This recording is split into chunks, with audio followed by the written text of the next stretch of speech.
Hello everybody, this is Kiereek here, and today we're looking at Endless Legend, part of our Review and Release series. Now, what is Endless Legend? If you ever played any of the Endless series, you know that these guys make strategy games that are kind of, I would say, deep. There's a lot of numbers going on, a lot of tech advances. Like they're almost Civilization-like, but I would say with more reading involved. A little bit less casual. And in this sense, this is a Civ 5 style game. It has the hexagon tiles. There are basically strategic resources located around the map, luxury resources. You build your cities, you build units, you expand. There's multiple ways of winning via science, expansion, diplomacy. You know what I mean? Like it's the same kind of game, but I'd say this is fantasy setting. And I like it. I think it's got a unique kind of thing going for it. You gotta expand, build up, become the dominant race, the dominant nation, I should say, because you could probably have more than one nation in the same race in the world. My first game, I chose to go as the roving clans. Was a bit of a shock because you can't declare war as the roving clans. You actually have to have war declared upon you, but you do get all these great gold bonuses. So one of the ways you can totally win this game, and I think that this is where this video is going to start in kind of a weird way, is that you could win by economic victory, where you get the most gold really quickly. It's like a certain number you get to, and as the roving clans, it seems like the way to go. But the thing is, you don't have to go that way. You can actually go any way you want. And I guess this brings me around to my first point. All factions are unique, and they're better at certain things than others. Even though I was a roving clans, and I was really good at making money. Like that's what my guys were better at. I could shut people out of the market, which was very effective at times, especially against the CPUs. But I don't have to play that way. You're not stuck to that. Even though I was the roving clans, I didn't really understand the economy in this game well enough to, I think, make the most of that. Instead, I wanted to make some war, so I used my money to fund armies. And in the end, that's not even how I ended up winning. And this is what I'm getting at in this game. It's so nice to see that each faction is actually different. Unlike Civ 5, where, say if I pick the Mongols or I pick the Britons, it's two factions. They basically get the same techs. Maybe they might get a unique unit each, right?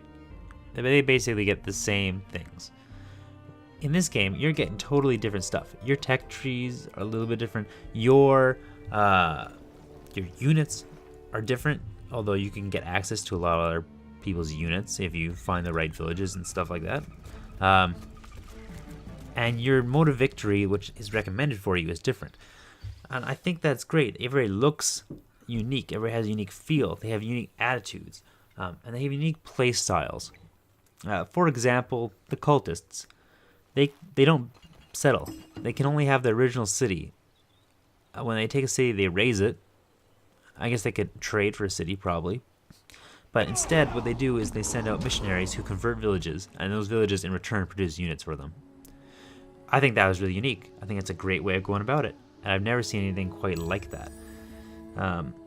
Even though you are gifted that playstyle, you're not required to do that. The combat system, I think, is an improvement upon Civ's in a couple different ways. Maybe a brief history of Civilization's combat was involved here.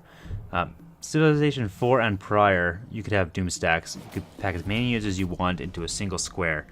And while that was really fun because you build full armies, it did result in huge clashes that took a long time, and also these death stacks that just could ruffle stomp everything because they're just like an unlimited number of units in them.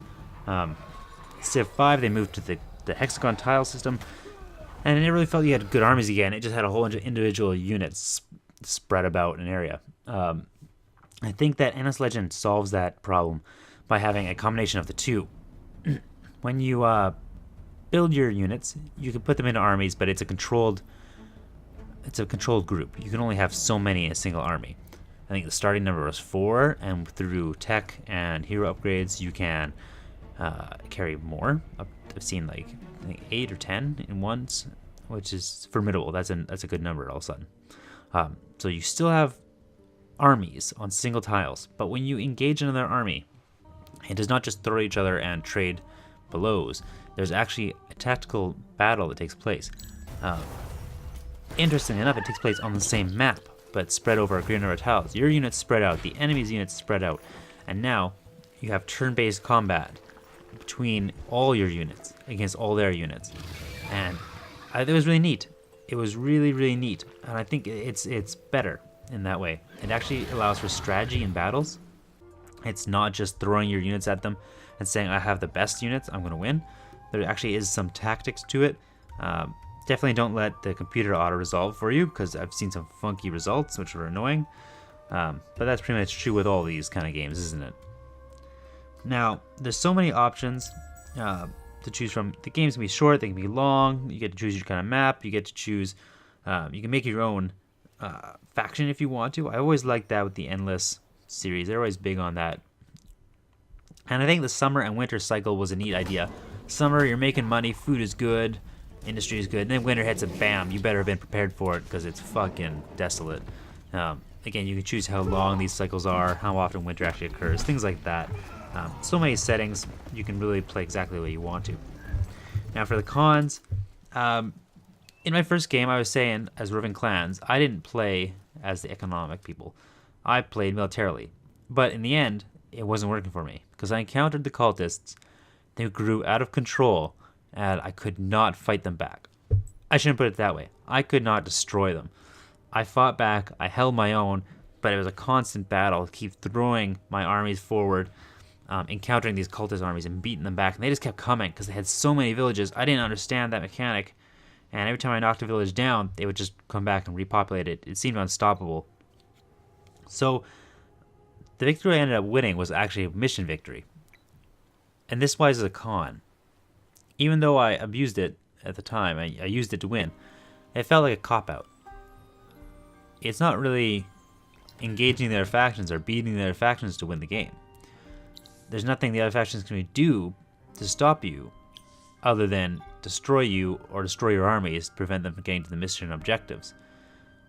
And that's why it seemed kind of, I don't know, kind of wrong.